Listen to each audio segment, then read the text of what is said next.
Из урока «Расчетно-сдвигоустойчивость» мы узнаем, в каких частях конструкции дорожной одежды может быть рассчитана сдвигоустойчивость, как произвести этот расчет и как оценить результат. Расчетная сдвигоустойчивость при динамической нагрузке может производиться как для грунта земляного полотна, так и для конструктивных слоев, состоящих из слабосвязанных материалов. Откроем проект «Расчетная сдвигоустойчивость». И для представленной здесь конструкции рассчитаем сдвигоустойчивость в грунте земляного полотна и в дополнительном слабосвязанном слое основания. В данном случае это песок средней крупности с содержанием пылевато-глинистой фракции 5%. Для этого выполним следующее. Установим критерий сдвигоустойчивость на вкладке «Главное» в группе «Расчет» или в свойствах проекта в группе «Критерии расчета» флаг «Расчетная сдвигоустойчивость». В свойствах конструктивного слоя дополнительный слой основания установим флаг «Проверить на сдвиг». Для слоев песка он устанавливается по умолчанию. Флаг может быть установлен только для слоев, имеющих тип материала дополнительный слой основания или слабосвязанный материал. Убедимся, что для расчета выбрана методика ПНСТ 265-2018. При расчете на сдвигоустойчивость по ОДН 218.046.01 в свойствах проекта рядом со строкой выбора методики появляется флаг «Учитывать исправлением ОДН 2-2001 в расчете сдвигоустойчивости», который учитывает различия методик в формуле определения предельного активного напряжения сдвига. Эта опция используется на ваше усмотрение.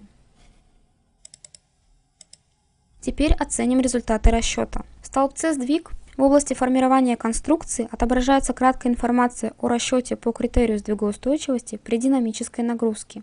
Здесь отображаются значения модуля упругости для каждого слоя. Для монолитных слоев основания и покрытия отображается модуль упругости материала при расчете на сдвигоустойчивость.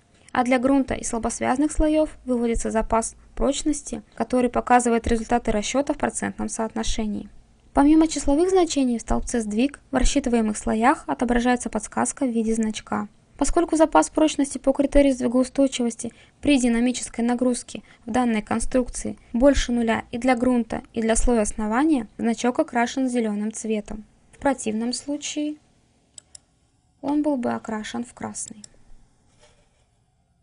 Сводка о результатах расчета конструкции по критерию сдвигоустойчивости в грунте и в дополнительном слое основания при динамической нагрузке представлена в свойствах варианта в секции «Результаты расчета на сдвигоустойчивость».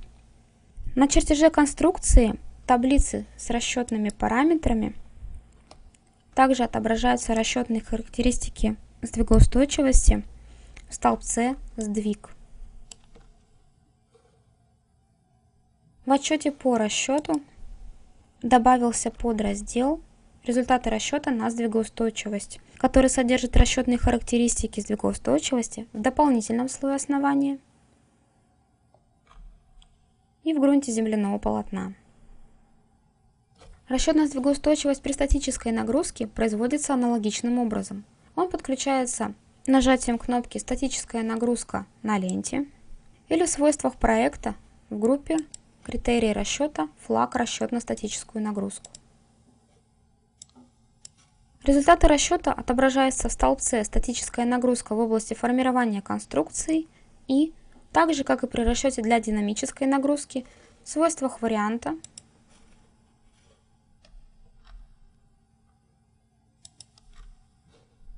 на чертеже и в отчете.